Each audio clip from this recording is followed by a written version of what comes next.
Bismillahirrahmanirrahim. Assalamualaikum warahmatullahi wabarakatuh. Rabbi shrah li sadri wa yassir li amri wahlul 'uqdatam min lisani yafqahu qawli. Allahumma yassiru wa la tu'assir wa atmimil khair. Alhamdulillah, bersyukur kita kepada Allah Subhanahu Wa Taala, kita masih lagi dapat meneruskan pembelajaran kita pada hari ini.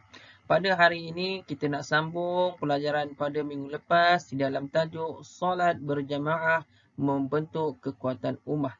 Pada minggu lepas kita dah belajar beberapa topik di dalam solat berjamaah membentuk kekuatan ummah. Hari ini kita nak belajar ataupun part 2. Hari itu part 1. Ini part 2. Sambungan daripada pelajaran kita pada minggu lepas dalam bidang ibadah. Ustaz harapkan semua memurid Ustaz sudah bersedia ambil nota dan juga bersedia memahami pelajaran yang amat penting ini. Sebab ia berkaitan dengan kehidupan seharian kita. Terutama dengan solat. Sebab kita sebagai seorang Islam tidak dapat lari daripada solat. Ya, baiklah. Suka untuk Ustaz ingatkan sebelum kita memulakan pembelajaran pada hari ini, iaitu yang pertama, mestilah dalam keadaan yang menutup aurat. Ustaz ulang, mestilah sentiasa dalam keadaan yang menutup aurat, baik lelaki maupun perempuan. Okey. Yang kedua, bersedia untuk belajar. Ustaz yakin dan percaya bila menonton video ini bermakna murid-murid Ustaz sekalian ni dah bersedia untuk belajar. Sebelum kita objektif pembelajaran kita pada hari ini ialah yang pertama, kita akan dapat menjelaskan syarat sah solat berjamaah dengan betul. Syarat sah solat berjamaah dengan betul. Dan yang kedua ialah kita akan dapat menganalisis dan tunjuk cara tata cara solat berjamaah dengan cara yang betul. Menjelaskan syarat sah solat berjemaah dengan betul. Ya, kita akan tahu apa dia syarat sah solat berjemaah yang betul. Minggu lepas kita dah tahu dah. Kalau kita solat jemaah dapat berapa pahala murid Ustaz online ni? Kalau kita solat berjemaah dapat pahala Berapa yang Rasulullah bagi tahu? 27 kali ganda. Alhamdulillah, 27 kali ganda berbanding orang yang solat sorang-sorang, lonely. Macam lagu tu. Kalau kita lonely, solat sorang-sorang, berapa pahala yang kita dapat? Berapa? Sorang-sorang je. Dapat satu, ibarat RM1 dengan RM27. Solat subuh dapat RM27 kalau kita tukarkan kepada nilai mata wang. Ringgit lah, dolar lagi tinggi, $27 kan? RM27. Subuh dapat RM27. Zuhur dapat RM27. Asar dapat RM27. Maghrib dapat RM27. Isyak dapat RM27. Berapa? Tapi kalau kita solat seorang-seorang, subuh satu, zuhur satu, asar satu, maghrib satu, isyak satu, RM5 aja sehari kita dapat. Tapi kalau kita solat berjamaah dengan minima 2 orang, ada seorang imam dan seorang makmum, 27, berapa dah? 100 lebih pahala kita dapat sehari. Subhanallah, pemurahnya Allah. Tinggal lagi kita nak buat ataupun tak buat sahaja. Baiklah, kita akan teruskan pembelajaran kita hari ini. Mari kita berdoa. Tadah tangan. A'udzubillahi minasyaitonirrajim. Allahumma aftah alaina hikmataka wansyur alaina min khazaini rahmatika ya arhamar rahimin.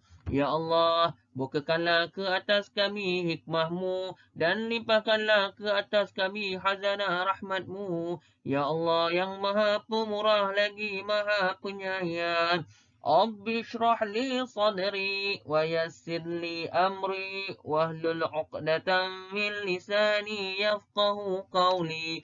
Ya Tuhanku, lapangkanlah dadaku dan mudahkanlah urusanku serta lancarkanlah lidahku supaya mereka faham akan ucapanku.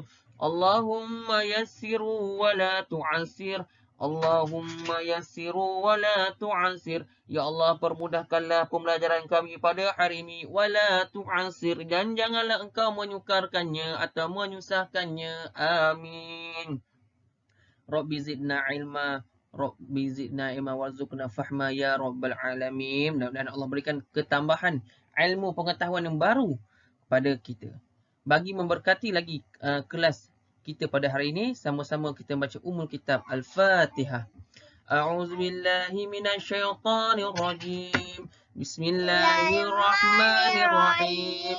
Alhamdulillahi rabbil alamin. Ar-Rahmanir Rahim.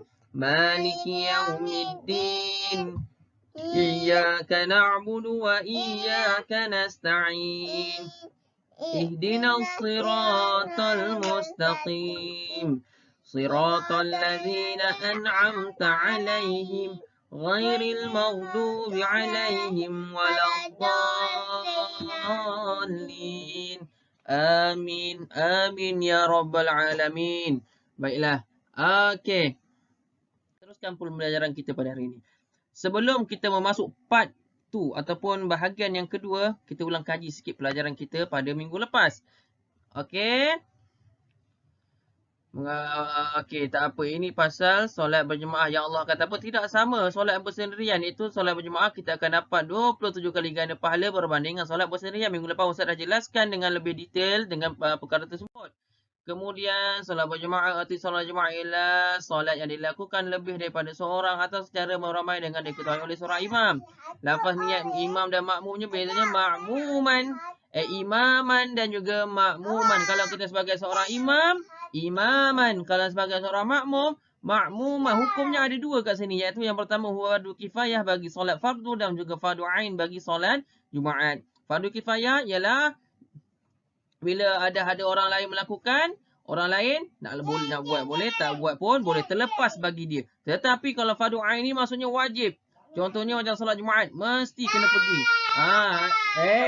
Ada hadis Nabi Muhammad SAW, saya ingat Ustaz lupa dia punya hadis tu. Rasulullah akan bakar rumah orang yang tak pergi solat berjemaah kat masjid. Okey, Ustaz lupa. Nanti Ustaz akan cari balik hadis tersebut. Fardu kifayah. Okay, ini Ustaz dah jelaskan, bukan ini yang Ustaz kita nak perincikan, cuma ini sebagai pintas lalu. Boleh rujuk dalam buku teks muka surat 110, tak silap Ustaz, 110 ataupun 111 ya. Bagi tajuk yang part 1 ni. Kelebihan solat berjemaah juga kita dah terangkan. 24 segala dicintai oleh Allah dan Rasul, mengukuhkan ukhuwah, persaudaraan sesama umat Islam, mendapat keberkatan di dunia dan akhirat, kepentingan solat berjemaah. Okey, ni semua Ustaz tak nak ni nak sekalian sepintas lalu saja. Okey, melatih diri, menepati masa. Lagi apa yang terakhir ni ialah menambah rasa kasih sayang dan hormat mati tanpa menggerajat. Minggu lepas Ustaz dah terangkan secara detail. Okey, terusnya berdasarkan sabda hadirin sallallahu alaihi wasallam, jemaah itu lebih afdal, lebih baik daripada solat bersendirian dengan 27 kali riwayat Al-Bukhari dan Muslim. Okey. Dan seterusnya, ini yang kita nak belajar pada hari ini. Ini yang kita nak belajar pada hari ini. Ya Allah, banyaknya gangguan. Nak Ustaz ajak menyanyi. Pakai ni. Pakai penyapu. Pakai nyapu dia ajak menyanyi. Yang si kecil ni. Dia gitar. Susah. Susah jadi retis ni. Okey, hari ini seperti dalam objektif pembelajaran kita nak belajar tentang dua tajuk juga. Tapi yang pertama ini ialah syarat sah. Syarat-syarat sah solat berjamaah. Ingat, syarat-syarat sah solat berjamaah. Jika tak kena dengan syarat-syarat ini, maka tak sempurnalah solat jemaah kita atau tak sahlah solat berjemaah kita. Tak layak dipanggil solat berjemaah. Ustaz ulang balik, solat berjemaah ialah minima, paling sikit, dua orang. Siapa dua orang tu? Imam, makmum. Ada imam, ada makmum, cukup. Apatah lagi ada dua orang, ada 3 orang, 4, 5, 40, 100. Itu lagi baguslah, lagi ramai, lagi bagus sebab semua akan dapat 27. Bukan 27 tu kongsi sikit seorang. Tidak. Allah bagi semua setiap seorang tu ni 27. Macam duit raya pula dapat. Kan? Okey. Apa dia syarat sah solat jemaah yang pertama? Iaitu perbuatan zahir imam dan makmum sama. Macam mana imam lakukan, macam itulah makmum lakukan. Ya? Perbuatan. Diri tegak. Kan? Imam kita berdiri tegak. Berdiri tegak. Belakang sikit bagi orang nampak. Adalah makmum depan. Contohlah, okey. Katakanlah ni makmum, ini sajalah gunanya. Okey, berdiri tegak. Okey, depan sikit. Okey. Imam Allahu Akbar. Makmum? Allahu Akbar. Adalah macam tu. Okey. Faham? Apa saja perbuatan? Perbuatan zahir imam dan makmum. Mesti sama. Mesti sama pergerakan. Saya yakin dan percaya semua orang tahu. Semua orang sentiasa melaksanakan solat berjemaah. Terutama bagi orang lelaki yang sentiasa pergi solat Jumaat. Tahu. Okey? Tak boleh mendahului imam. Yang kedua, apa dia? Makmum mengikut imam. Takbir mesti terkemudian daripada takbir imam. Kebetulan tadi Ustaz dah tunjuk contoh. Kebetulan tadi Ustaz tunjuk contoh. Ustaz imam. Okey, contoh ni makmum. Kita duduk je ya. Allahu Akbar. Allahu Akbar. Makmum masih kemudian. Imam dulu. Okey, imam tu ketua. Masih ketua dulu. Ketua kat depan. Perbuatan mesti ditiru. Bukannya imam Allahu Akbar, tiba-tiba imam gatal hidung. Makmum ukur hidung. Ukur hidung. Ikut. Tak boleh. Itu bukan. Itu bukan perbuatan dalam solat. Itu kebetulan hidung imam ni resdung. Aduh gatal pula hidung ni tadi makan sampai belacan. Ya Allah. Tidak. Garu pun ada cara dia. Ada garu yang boleh membatalkan solat. Okey, itu tunjuk contoh sahaja. Okey. Perbuatan dalam solat ada rukun qauli, fi'li, qalbi. Okey. Yang kedua, perbuatan lain. Tidak mendahului imam melebihi 2 rukun tanpa keuzuran. Okey. Ini kena tahu rukun tadi. Rukun qauli, rukun fi'li, rukun qalbi. Yang ini Ustaz akan jelaskan bila berada dalam kelas senang. Kena tunjuk depan-depan berlaku senang. Okey. Melebihi 2 rukun tanpa keuzuran. Okey. Allahu Akbar. Rukuk. Allahu Akbar. Baca surah Fatihah apa semua. Kena tunjuklah. Susahlah Ustaz nak cakap macam ni. Dia kena buat demo. Okey. Tak apa. Nanti tolong ingatkan Ustaz. Ustaz akan jelaskan tentang lebih detail. Mudah-mudahan kita doakan supaya kita dapat kembali sekolah seperti biasa. Okey. Tapi ni Ustaz highlightkan ni. Ingat ya. Nanti tolong ingatkan ke Ustaz. Ustaz kata itu nak terangkan pasal yang ni. Okey. Faham ya murid ya? Okey. Yang seterusnya. Yang ketiga iaitu makmum mengetahui pergerakan imam. Makmum confirm dia tahu. Sebab imam tak bisu. Bisu tu apa? Allahu Akbar. Kalau makmum pekak, memang tak tahulah pergerakan imam. Kan imam rukuk, imam sujud, imam toleh kanan, toleh kiri. Toleh depan tapi bukan belakang.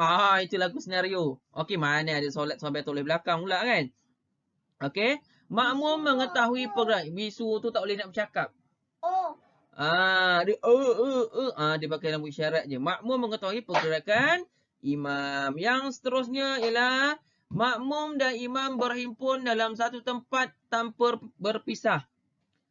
Okey. Bukannya imam dekat rumah sini. Makmum dekat rumah ataupun imam dekat masjid. Apa nama masjid? Masjid Diamlah. Masjid Al-Falah. Imam dekat Masjid Al-Falah. Okey semua. Jalan Danau, Jalan Pelanduk, Ehsan Jaya, apa semua ready ya. Kita nak solat jemaah ni semua. Okey, tengok dalam WhatsApp group semua dah bersedia ke? Sudah. Okey, saya nak takbir dah ni. Tak boleh macam tu, tak pernah dibuat. Jangan sesekali buat macam tu. Mesti berhimpun dalam satu tempat tanpa berpisah. Ni murid yang masalah ni. Ajak menyanyi lah, ajak itulah ini semua. Ini yang murid. Okey, faham? Mesti sempat. Imam dekat depan, imam dekat depan, makmum dekat belakang. Bukannya makmum dekat rumah. Kat rumah pula ada bilik sana, bilik sana. Sinilah. Lepas tu pula sekarang ni dah canggih. Boleh online. Imam pula dalam grup Google Meet ke apa semua. Okey, semua yang sedang saya harap sedia ya. Semua tunjukkan gambar semua. Saya tengah solat ni. Allahu Akbar. Boleh ke solat macam tu? Dah tentulah tidak boleh. Mesti dalam satu tempat tanpa berpisah. Fahim Tom? Fahimna. Okey. Seterusnya. Makmum tidak tertinggal daripada mengikut pergerakan imam sebanyak 2 rukun tanpa keuzuran atau 3 rukun panjang dengan keuzuran. Ini poin 5 ni sama dengan yang ni tadi. Okey. Yang keenam ialah Perbuatan sunat makmum dan imam tidak bercanggah secara ketara kecuali kunut. Perbuatan sunat makmum dan imam tidak bercanggah secara ketara kecuali kunut. Okey. Yang ketujuh, makmum berniat mengikut imam. Kalau makmum, makmuman. Bukan adaan. Kalau berjamaah, makmuman. Kalau imam, imaman. Okey, seperti pelajaran kita yang pertama. Makmum yakin solat imam sah. Macam mana kita nak tahu yakin? Kita kena tahulah imam kita tu. Nak jadi imam ni bukannya senang. Kita nak lantik orang jadi imam bukannya main suka-suka. Nampak adik kita 3 tahun, boleh suruh jadi imam? Nak suruh adik jadi imam lah, tak boleh. Kita kena tahu kriteria orang yang jadi imam tu. Kita yakin, kita mesti kenal dengan orang tu. Oh, ini aku yakin dia ni, nampak dia ni macam bagus ni. Kalau sekarang dah mudah. Dekat masjid dah ada organisasi dah, siapa imam A, siapa imam B. Kalau kat sekolah pun dah mudah sekarang. Ada guru-guru kita boleh jadi imam. Kat sekolah pun ada ustaz, kan? Tapi kalau sama-sama perempuan, bolehlah orang perempuan jadi imam. Tapi bila ada orang lelaki, lelaki lah yang kena jadi imam. Okey. Yang seterusnya, yang ke-9 ialah solat imam bukan dalam kategori solat yang wajib diulang. Ini kalau solat ganti ke, tak boleh lah. Okey. Kita kena tahu, ni solat imam ni kalau solat apa, kita kena tahu dulu. Okey. Yang ke-10, martabat imam dari sudut jantina tidak kurang daripada makmum. Martabat imam dari sudut jantina tidak kurang daripada makmum. Boleh faham kan? Imam tidak ummi, sedangkan makmum pula baik bacaannya. Imam tidak ummi, buta huruf. Maksudnya ummi ni maksudnya buta huruf. Sedangkan makmum pula baik bacaannya. Okey, nak jadi imam bacaan dia mestilah bagus. Okey, mestilah jelas, betul bacaan dia. Ini baca pun tak betul. Bismillahirrahmanirrahim. Icacul cilatil ardu cicalaha. Macam tu. Tapi ada makmum yang baca Bismillahirrahmanirrahim. Iza zulzilatil ardu zilzalaha. Kamu nak imam yang mana? Imam yang pertama icacul ke izazul? Mestilah kita nak yang baca yang betul. Nak lantik imam mestilah bukanlah imam yang seorang yang ummi. Tapi mestilah imam yang baik bacaannya. Dari segi tajwidnya, makhraj hurufnya, dengungnya dan sebagainya. Dan yang terakhir, syarat-syarat sah solat berjemaah iaitu Allah tercontin pula. Okey. Padam nak terus semua. Iaitu imam yang diikuti tidak mengikut imam yang lain. Imam mesti ada satu, tak boleh ada dua. Ada imam A, imam B, imam C, tak boleh, mesti ada satu. Okey, ketua kita mesti ada satu, tak boleh nak ikut imam lain. Imam yang kita ikut tu, kita tak boleh ikut imam yang lain. Ada dua imam dalam solat tu. Ada imam kat depan, makmum. Ada imam, makmum. Tak boleh. Faham? Okey. Sedikit info. Ini muka surat, boleh rujuk dalam muka surat 113. Lupa saya nak bagi tahu 113. Baiklah. Murid-murid Rasulullah SAW sangat menyayangi umatnya. Tetapi dalam hal solat berjamaah di masjid, baginda sangat menitik beratkan pelaksanaannya sehingga baginda pernah mengancam untuk membakar rumah seorang lelaki yang tidak datang berjamaah di masjid. Baru tadi Ustaz sebut. Ada dinyatakan kat sini. Ya, Rasulullah akan membakar rumah seorang lelaki yang tidak datang berjemaah di masjid. Na'udzubillah min zalik. Mudah-mudahan kita dijauhkan daripada golongan yang macam ni. Ya, Rasulullah tunjukkan betapa pentingnya solat berjemaah ini, menunjukkan kekuatan. La yu'minu ahadukum hatta yuhibbu ma li akhihi ma yuhibbu li nafsihi. Tidak beriman seseorang kita kalau kita tak sayangkan saudara kita seperti mana kita sayangkan diri kita. Ya, Rasulullah nak ajak kita betapa manfaat di sebalik solat berjemaah ni. Ya, eratkan silaturahim, dapat saling kenal mengenal. Kadang kita jiran kita pun kita tak kenal. Dengan bila ada solat berjemaah di masjid, oh rupanya ni jiran. Kadang kita nak tegur dengan jiran kita pun dah bila. Lebih macam pandemik sekarang ni. Semua duduk rumah aja. Pernah berlaku dalam keluarga ustaz, sepupu sama sepupu sendiri. Kerja dalam satu office, di lain tingkat aja. Balik kampung baru tahu lah. Rupanya selalu kita jumpa kat office dulu. Itu cerita lain. Tapi nak ceritakan macam tu. Maksudnya, bila pergi solat Jumaat ni, kita bila, pernah jumpa solat Jumaat. Rasa pernah nampak lah kat kedai, dekat solat Jumaat ni, kita berjumpa lah dekat kedai kan. Rupanya berjiran. Dari situ dapat menggerakkan hubungan persaudaraan antara kita. Inilah dia 12 syarat-syarat sah solat berjamaah. Faham semua murid? Okey. Yang seterusnya, tata cara kedudukan solat berjamaah. Bila kita nak melakukan solat berjamaah, kita kena tahu kedudukan. Kedudukan imam, kedudukan makmum. Bukan ikut suka kita je. Ada. Dekat sini ada dinyatakan si ciloro telu papat lima orang. Ada 6. Ada 6 tata cara kedudukan solat berjamaah. Solat beramai-ramai ini. Okey, kita tengok yang pertama. Okey, merah ini bermaksud adalah imam. Hijau bermaksud makmum. Okey, kita tengok yang pertama. Yang pertama, bila lelaki dengan seorang lelaki yang lain. Ini kita ambil sebagai contoh di sekolah. Okey, 2 orang murid sebelum nak pergi sekolah agama dekat sebelah Masjid Al-Falah tu. Okey, dia solat Zuhur dekat atas. Ada 2 orang murid ni. Bagus ni solat Jumaah ni. Dia solat dekat surau kita. Okey. Macam inilah kedudukan bila solat dalam keadaan 2 orang. Boleh? Faham ya murid sekalian? Imam berada di hadapan sedikit, makmum berada di belakang. Faham? Ini cara yang pertama, kategori yang pertama. Kategori yang kedua ialah adik-beradik. Konon-kononlah adik-beradik. Okey? Nak pergi sekolah agama juga ni, seorang lelaki dengan seorang perempuan. Okey? Macam mana kedudukannya? Okey. Satu baris yang sama. Okey, nampak? Tadi bila lelaki sebelahnya belah. Bila perempuan, lelaki perempuan kat belakang, imam kat depan, makmum kat belakang. Faham? Okey. Kemudian situasi yang ketiga, murid perempuan saja. Murid lelaki tak ada yang jadi imam. Murid lelaki tak ada yang jadi imam. Macam mana kedudukannya? Okey, ini. Okey.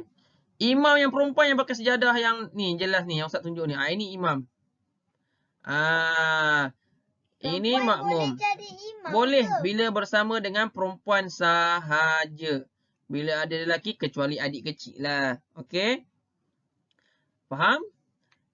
Kategori terlihat apa lidah tu. Yang keempat ialah apabila ramai murid lelaki. Tadi 2 orang yang kat atas ni. Okey. Apabila ramai, yang ini macam seperti biasa kita laksanakan solat sekarang. Sekarang pula sebelum ni. Sekarang kena 1 meter. Kan? Ini ceritanya yang sebelum pandemik. Okey? Ini rasanya kedudukan ini semua orang dah sedia maklum. Yang cuma kaedah yang pertama, kaedah yang kedua, kaedah yang ketiga ni mungkin ramai yang tak tahu lagi. Okey? Kaedah yang nombor 4, Ustaz yakin dan percaya kita semua dah biasa. Okey? Kat masjid, kat surau, kat rumah, kan? Begitu juga dengan kaedah yang kelima ni. Begitu juga dengan kaedah yang kelima. Ini pun biasa kita buat. Cumanya sekarang kalau dekat surau kita ada kain jendela. Kan? Kain jendela yang tutup. Sebenarnya kain jendela tu kalau tak ada tak apa. Cumanya kain tu tujuannya aurat. Kita nak jaga aurat perempuan, ibu kita, kakak kita, adik kita, kawan-kawan kita. Kawan perempuan kan aurat, rambut dia aurat. Dan yang lain-lain kan terselak kain apa semua. Kan kita boleh tengok ke lelaki guru ke apa semua. Dia tak boleh. Tu gunanya kain tu tutup. Okey. Jangan ingat mesti wajib ada kain tu. Tak. Okey. Yang seterusnya, yang terakhir. Iaitu, ini pun biasa kita buat. Kalau kita ada adik lelaki. Lelaki dewasa, kanak-kanak perempuan dewasa. Okey. Di belakang imam ni lelaki dewasa. Di belakang dia adalah budak-budak kecil. Bolehlah kita kata tahun 1, murid pra. Okey, yang belakangnya barulah perempuan dewasa. Okey? Pasti. Okey? Kalau ada lagi murid perempuan pra yang perempuan, kat belakang murid perempuan ni. Faham ya murid sekalian? Okey, setakat ni faham kan? Mudah saja sebenarnya. Sebabnya kita dah praktikkan hari ni. Cumanya kita nak penambahbaikan. Penambahbaikan pengetahuan yang sedia ada kita tu. Okey, solat berjemaah dapat melahirkan masyarakat yang berpekerti mulia serta membuang sifat mementingkan diri sendiri kerana semasa berjemaah semua manusia adalah sama di sisi Allah Subhanahu wa Ta'ala. Jelas murid, hari ini kita tekankan kepada dua topik, iaitu yang pertama syarat sah, ada 12 tadi syarat sah, dan yang kedua tata cara kedudukan solat berjemaah. Ada 6 tata cara kedudukan solat berjemaah. Ya, bila berdua orang lelaki, ada seorang lelaki, seorang perempuan, bila perempuan sahaja sama-sama. Lepas tu bila ada ramai lelaki, ada ramai lelaki dan ramai perempuan, bila ada budak kecil apa semua, kedudukannya berbeza. Baiklah murid, faham? Faham?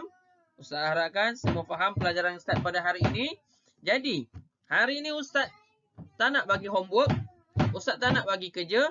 Apa yang Ustaz nak kamu buat? InsyaAllah minggu depan Ustaz nak buat ujian.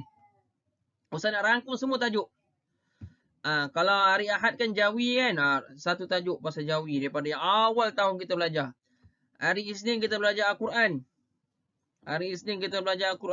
Daripada awal kita belajar 3 tajuk, ada 3 ke 4 tajuk pasal hukum tajwid dan sebagainya tu. Ustaz nak rangkumkan semua. Ustaz nak minta semua murid Ustaz ulang kaji. Hari Rabu kita belajar ulum. Semua pelajaran macam ulum pasal sirah, ibadah, akidah sehingga tajuk pada hari ini. Ulum tu okey, apa? Ustaz akan buat soalan dalam berbentuk apa sekalipun. Nanti Ustaz akan fikirkan, Ustaz akan buat.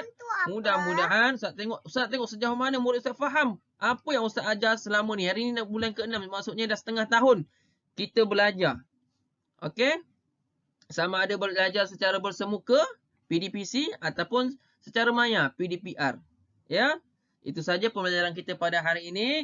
Kita sudahi dengan tasbih kifarah dan suratul As. A'udzubillahi minasyaitonirrajim. Bismillahirrahmanirrahim.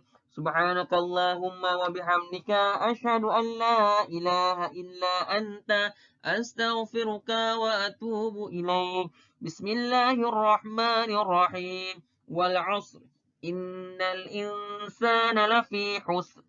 إلا الذين آمنوا وعملوا الصالحات وتواصوا بالحق وتواصوا بالصبر. صدق الله العظيم. السلام عليكم ورحمة الله وبركاته. Bye bye.